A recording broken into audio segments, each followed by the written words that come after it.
Hallo, heute ist Karfreitag, der 10. April 2020.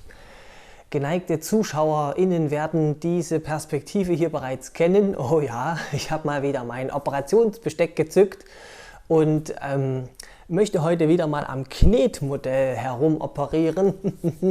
Mir ist nämlich neulich aufgefallen, dass mein Lieblingserklärvideo rund um das Thema Mastektomie bei transmaskulinen Leuten auf nicht gelistet gestellt worden ist. Und das bedeutet, wer den Link hat, kann dieses Video zwar noch angucken, aber so einfach per Suchbegriff findet man es auf YouTube nicht mehr, was ich schade finde. Ich kann es ja hier nochmal verlinken, weil es so schön war.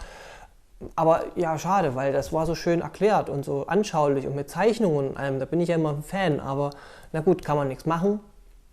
Also dachte ich mir, musste wohl wieder selber mal ran, Schnurz, und am Knetmodell wieder mal vorführen, wie das geht. Also werde ich euch heute mal wieder praktisch die letzte noch fehlende Operation für transmaskuline Leute vorführen, die es noch so gibt. Diesmal obenrum. Und dieser Eingriff nennt sich Mastektomie. Ich habe mir jetzt gerade schon verraten, obwohl, und das ist schon der erste Punkt, ganz streng genommen ist der Eingriff, den transmaskuline Leute für ihre Brust verpasst bekommen, das ist eigentlich keine Mastektomie. Eine richtige Mastektomie ist eigentlich ein Eingriff für KrebspatientInnen, bei dem alles entfernt wird, wo entweder Krebsmetastasen drin sind oder wo sich Metastasen bilden könnten. Das heißt also Drüsengewebe und auch die Brustwarze, ja, und alles andere wird eigentlich nicht angetastet. Also die Haut beispielsweise, in der können sich keine Metastasen bilden, weshalb an der Hautmenge nichts geändert wird. Und genau das wird bei der Mastektomie, die für Transpatienten gemacht wird, überhaupt nicht berücksichtigt. Was wir eigentlich bekommen, ist eine Brustreduktion, also eine Brustverkleinerung. Weil bei uns wird zwar auch das Drüsengewebe ausgeräumt, aber die Brustwarze bleibt zum Beispiel bestehen. Es wird außerdem noch Fett abgesaugt und es wird Haut entfernt. Haut hat für Krebspatienten überhaupt gar keine Bewandtnis. Da wird überhaupt nichts weggeschnitten, was nicht unbedingt sein muss. Bei uns hingegen schon. Also das ist eigentlich ist das keine richtige Mastektomie, aber von mir aus, da wir nun alle wissen, was damit gemeint ist und das nun mal der gängige Begriff ist, bleibe ich heute bei dem Wort Mastektomie. Ihr wisst Bescheid, dass das eigentlich fachlich nicht ganz richtig ist. Und wo wir einmal bei landläufig verwendeten Begriffen sind, bleibe ich auch gleich mal dabei, nämlich wenn es um die Mastektomie geht und wie die Mastektomie so durchgeführt werden kann. Da wird in Transkreisen ganz gerne unterschieden zwischen großen und kleinen Schnitten. Und dann versucht man das irgendwie so als Operationstechnik zu beschreiben. Tatsächlich sind das natürlich keine Operationstechniken, sondern das sind nur so ganz grobe Klassifizierungen von Operationstechniken. Eingeteilt nach, wie groß sind die Narben, die ihr am Ende zurückbehaltet. Sind das sehr große und lange Narben oder sind die Narben ganz klein? Und je nachdem, ne, was dann eben für Narben übrig bleiben, landet ihr in der Kategorie kleine Schnitte oder große Schnitte. Aber ich zeige euch jetzt mal, was es da einzeln für Operationstechniken gibt und was man vielleicht auch noch für Variationen machen kann. Fangen wir mal mit der ersten Operationstechnik an, die zu der Kategorie der kleinen Schnitte zählen. Die nennt sich nämlich Keyhole, wobei Keyhole eigentlich nur ein Sammelbegriff ist für sämtliche minimalinvasive Eingriffe, die halt durch so einen kleinen Schnitt durchgeführt werden. Also es wird ein kleiner Schnitt in der Haut gesetzt, da werden dann sämtliche Instrumente in den Körper eingeführt, dann da an dem Menschen gemacht, was auch immer gemacht werden muss und anschließend der kleine Schnitt wieder zugemacht. Das gibt es also auch bei einer Blinddarmoperation oder sowas, aber eben hier bei der Mastektomie eben auch. Das heißt also, kleiner Schnitt ist das Stichwort. Wir machen, also nicht wir, sondern natürlich der Arzt, macht einen kleinen Schnitt und der wird standardmäßig immer gerne so entlang des Brustwarzenvorhofes gesetzt. Einmal hier so entlang, so vielleicht um die halbe Brustwarze. Größer muss das Löchlein gar nicht sein. Und warum da? Weil da ist von der Farbe her ja eh schon so ein farblich abgesetzter Ring durch den Brustwarzenvorhof, da fällt das gar nicht so auf, wenn da hier so eine Narbe später entsteht. Deswegen wird einfach hier entlang geschnitten, dann hat man hier seine Öffnung, dann werden hier die Gerätschaften unter die Haut eingeführt und das Brustdrüsengewebe herausgeräumt und das Fett abgesaugt, was eben in der Brust so drin ist. Und wenn man damit fertig ist, wird dieser Schnitt einfach wieder zugenäht. Und das war's. Ja, genau, das war's eben schon. Mehr passiert dann auch nicht, Vorteil bei dieser Methode ist halt ganz klar, es ist wahnsinnig schonend für den Körper, weil wirklich nur ein kleiner Schnitt gesetzt wird und das war's. Deswegen wird auch die Narbe, die ja am Ende zurückbleibt, sehr unauffällig und sehr, also optisch natürlich auch ansprechend sein, weil man sieht ja praktisch nichts mehr von dem Eingriff später. Entsprechend wird auch die Verheilung höchstwahrscheinlich komplikationsarm oder komplikationslos verlaufen, weil, naja, wenig Schnitte und wenig Narben bedeutet auch wenig Narbennachsorge, ist auch klar. Und da wir praktisch kaum Haut verletzen, bis auf diese Stelle und unter der Haut eben das, wo man Fett absaugt, wird höchstwahrscheinlich auch die Sensibilität, also die Empfindsamkeit der Haut überall wieder vollständig zurückkehren, einschließlich Brustwarze selbst, weil die haben wir ja fast gar nicht angerührt. So, der Nachteil ist natürlich, bei dieser Operationsmethode wird nichts weiter entfernt außer Füllung. Es wird also Füllung aus der Brust rausgenommen, es wird keine Haut entfernt, bis auf vielleicht so ein kleines Stückchen hier oben, wenn die Brustwarze ein bisschen sehr groß geraten ist oder der Brustwarzenvorhof kann man den ein kleines bisschen kleiner wieder, also hier ein kleines Stückchen rausnehmen und dann zusammennähen, da kann man ein bisschen was wegnehmen, aber ansonsten viel Haut entfernt wird nicht. Es wird also keine Hautstraffung vorgenommen, weshalb sich diese Operationsmethode wirklich nur für sehr, sehr, sehr kleine Ausgangslagen eignet. Also das, was ich hier als Modell gezeigt habe, ist eigentlich schon zu groß. Es ist schon so eine Wölbung, da ist Hautüberschuss da, den müsste man entfernen. Wenn man hier einfach nur die Füllung rausnimmt, dann ist das wie so ein Luftballon, aus dem man die Luft rausnimmt und dann hängt euch die Haut dann einfach nur so runter. Für die meisten Ausgangslagen ist es höchstwahrscheinlich notwendig, auch eine Hautstraffung vorzunehmen. Also es muss auch irgendwie ein bisschen Haut entfernt werden, damit das Ergebnis hinterher auch vernünftig aussieht. Was mich zu der zweiten Operationsmethode führt, die wir unter der Kategorie kleine Schnitte zusammenfassen. Und diese nennt sich Periareolar. Also ihr versteht vielleicht, warum wir das lieber kleine Schnitte und große Schnitte nennen, weil... dieser scheiß Medizinerslang. Die Mediziner unter euch werden wahrscheinlich schon begriffen haben, wovon ich rede. Areola ist einfach der Brustwarzenvorhof und Peri ist altgriechisch und bedeutet drumherum. Hey, das klingt nach einem klaren Arbeitsauftrag. Das bedeutet, offensichtlich schneiden wir bei dieser Operationsmethode einmal komplett um die Brustwarzenvorhöfe oder um den Vorhof herum. Dann mache ich das mal. Durch diese Öffnung, die hier am Rand entstanden ist, also durch irgendeine der Seiten dieses langen Schnitts, den ich hier produziert habe, kann ich jetzt schon meine Gerätschaften einführen und Brustdrüsengewebe entfernen und auch Fettgewebe entfernen, so wie wir es bei Keyhole ja auch schon gehört haben.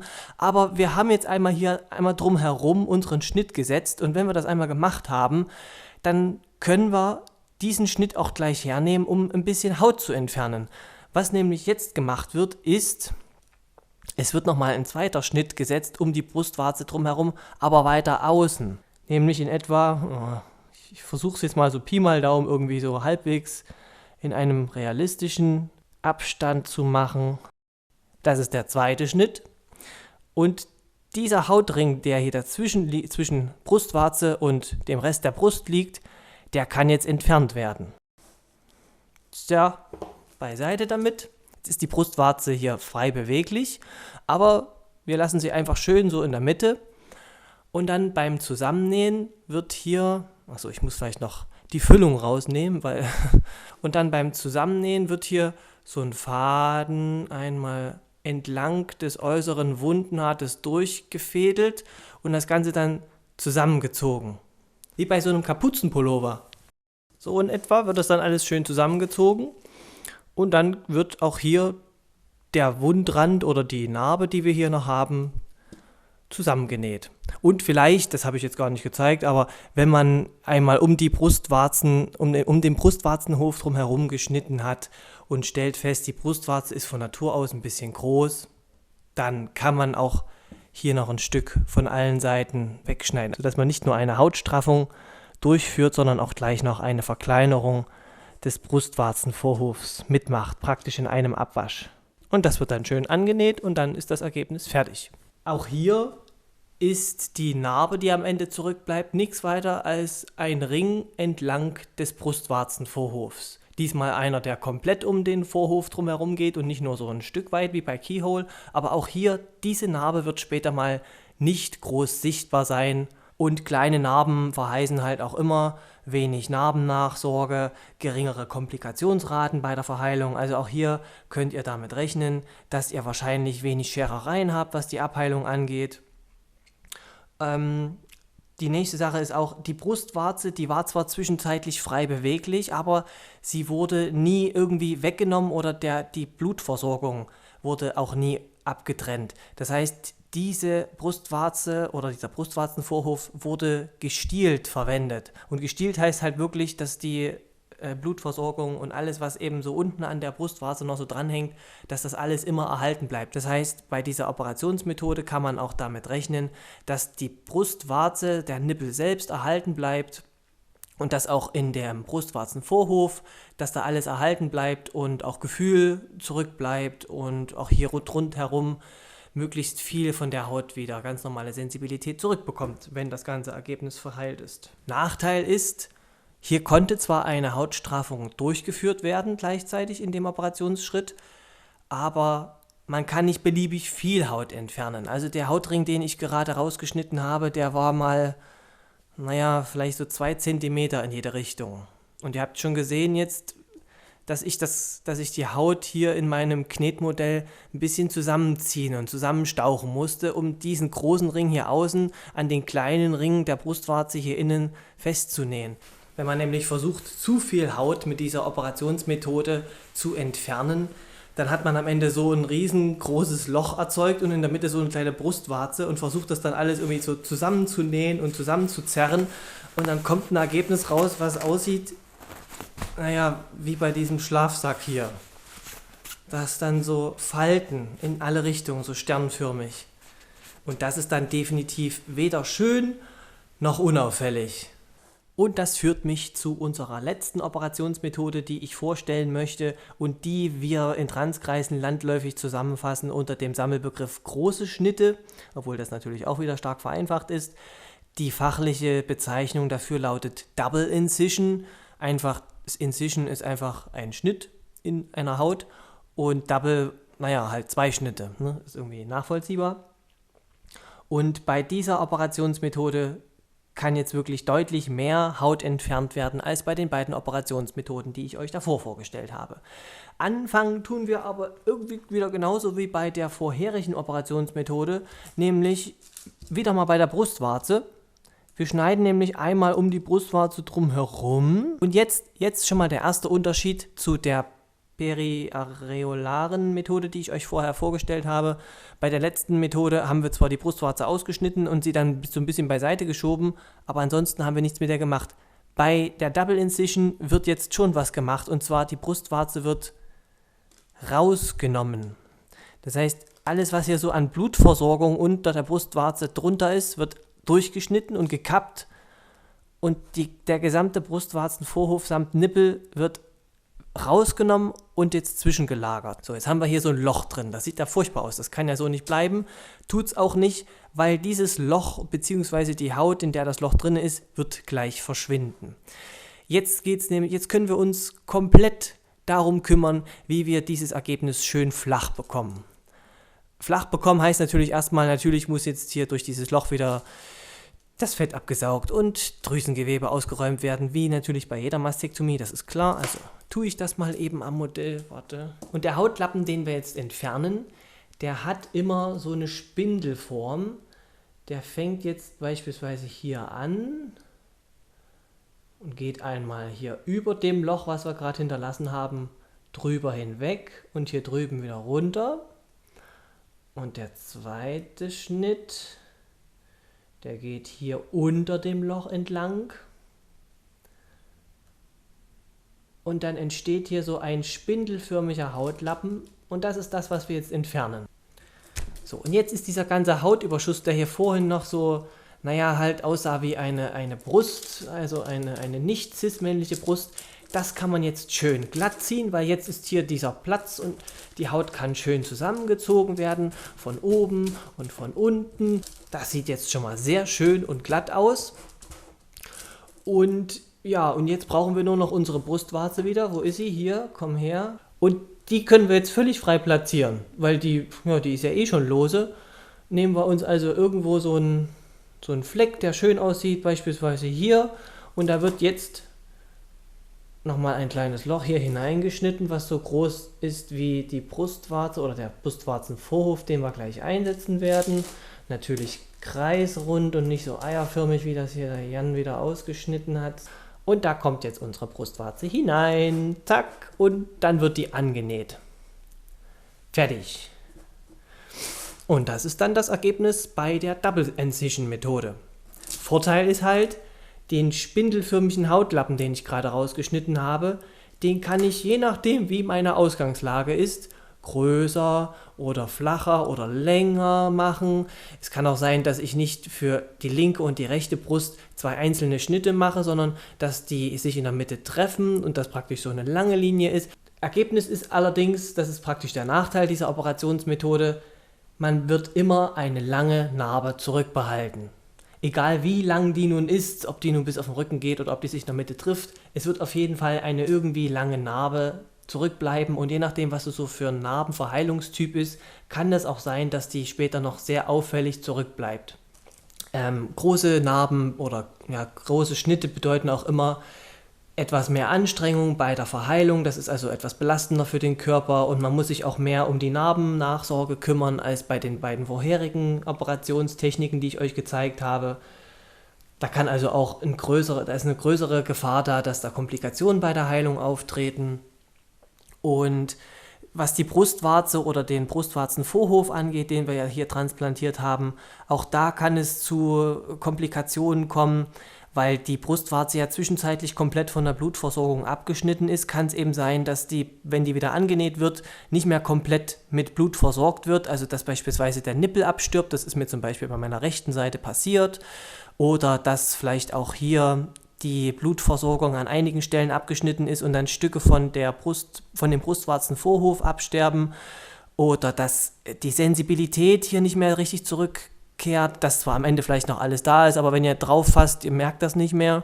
Also Sensibilitätsverlust ist möglich, wobei das jetzt bei mir nicht der Fall ist, aber kann halt eher mal vorkommen als bei den vorherigen Techniken. Und auch bei dieser langen Narbe kann es eben auch sein, dass dann irgendwo entlang dieses langen Schnittes irgendwo die Sensibilität ein bisschen geringer ist oder so. Jetzt gibt es eine Frage, die sich wahrscheinlich ganz viele Leute stellen, nämlich: Ja, woher weiß ich denn jetzt, welche dieser Operationsmethoden, die du uns gerade gezeigt hast, für mich am Ende möglich sind und welche vielleicht auch nicht?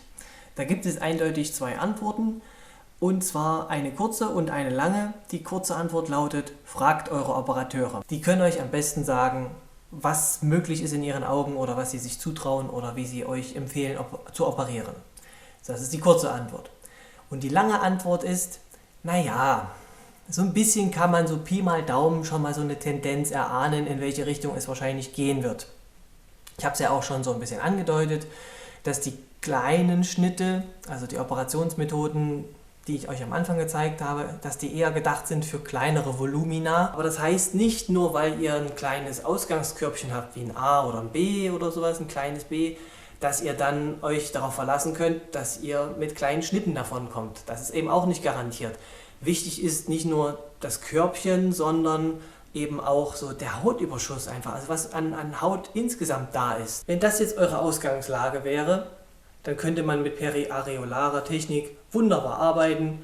Man macht ein bisschen Haut drumherum weg, zieht das zusammen, das was hier vielleicht noch an Hautüberschuss da war, wird schön zusammengezogen, wunderbar. Das hier wird schon schwieriger. Das ist vom Volumen her immer noch nicht viel. Das ist wahrscheinlich genau das gleiche wie vorher. Aber die Brust sitzt ganz anders. Die ist viel weiter unten. Der Nippel hat auch eine ganz andere Höhe, als die spätere Platzierung sein sollte. Ein bisschen tricksen kann man bei der Positionierung der Brustwarze bei den periareolaren Schnitten. Nämlich hat mir ja niemand gesagt, dass dieser Ring, den ich ausschneide, von der Positionierung der Brustwarze, die ich jetzt habe, in alle Richtungen den gleichen Abstand haben muss. Das hat mir ja niemand gesagt. Ich kann den Ring an Haut, den ich entferne, auch zum Beispiel asymmetrisch machen, also eher hier hin positionieren. Jetzt fliegt das alles raus und jetzt kann ich meinen Brustwarzenvorhof dahin schieben, so in die Mitte, wo er hin soll, und dann ist das schön glatt. Und dann habe ich auch die Brustwarze so ein bisschen verschoben. Aber ihr habt gesehen, das ist ganz wenig Spielraum. Wenn also die Brustwarze sehr weit von dem Ort entfernt liegt, wo er später hin soll, kann ich mit dieser Methode nichts reißen. Dann muss man wirklich die Double Incision Methode nehmen, wo man die Brustwarze ausschneidet, beiseite tut und dann dahin tun kann, wo sie hin soll. Dann sieht das auch gut aus. Ja, endgültig entscheiden kann natürlich trotz allem immer nur ein Operateur oder eine Operateurin, die euch gesehen hat. Also verlasst euch bei den Daumenregeln, die ich euch hier versucht habe zu übermitteln, nicht drauf. Das endgültige Urteil trägt die Person mit dem Skalpell. Gut, aber ich hoffe, damit habe ich euch erstmal so rundum versorgt, was ich so weiß, nach bestem Wissen und Gewissen. Wie immer nochmal am Ende der Disclaimer. Alles, was ich hier tue, ist euch Informationen zur Verfügung zu stellen. Was ihr mit diesen Informationen anfangt, das ist euch völlig selbst überlassen. Ob ihr euch dazu entscheidet, irgendwelche der Operationen vornehmen zu lassen an euch selbst oder nicht, oder wie viel, oder in welcher Reihenfolge und in welcher Geschwindigkeit oder überhaupt nicht. Das ist mir alles völlig egal, das entscheidet ihr für euch selbst, geht mich überhaupt nichts an. Ihr seid dadurch nicht mehr oder nicht weniger trans oder auch nicht mehr oder weniger männlich, nur weil ihr diese Operationsschritte jetzt machen lassen habt oder nicht machen lassen habt.